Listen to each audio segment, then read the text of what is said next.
এই প্রবলেমটা আমরা দুইভাবে সমাধান করতে পারি। ফার্স্ট সিস্টেম হচ্ছে এখান থেকে আমরা থিটার মানটা বের করে এই জায়গায় থিটার মান বসায় দিলে আমরা আনসার পাবো। যেমন sec 60 ডিগ্রি মান হচ্ছে 2, তাহলে এখানে থিটার মান হচ্ছে 60 ডিগ্রি। তো এখানে cot 60 ডিগ্রি মানটা হচ্ছে মূলত অ্যান্সার। cot 60 ডিগ্রি হচ্ছে 1/√3। তো অনেক ক্ষেত্রে যারা sec থিটার মান মুখস্থ জানে না তারা কি করবে, তাদের জন্য একটা টেকনিক আছে। যেমন এখানে sec থিটা ইকুয়াল 2 দিয়ে আছে, তাই তো? sec থিটা মানে আমরা একটা সূত্র জানি, এটা কমনই 1/cos থিটা, তাই না? ইকুয়াল হচ্ছে 2। এখন এই মানটা যদি আমরা উল্টাই দিই তাহলে cos থিটা সমান কি হবে? হাফ হবে, এটা উল্টাই যাবে। এখন আমরা cos এর মান তো জানি, তাই না? যেমন cos 60 ডিগ্রি মান হচ্ছে হাফ, তাহলে থিটা সমান 60 ডিগ্রি হবে। cos কত ডিগ্রি মান? হাফ।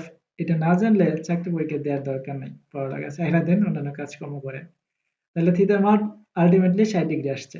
তো এখানে এই যে cot 60 ডিগ্রি মান হচ্ছে 1/√3।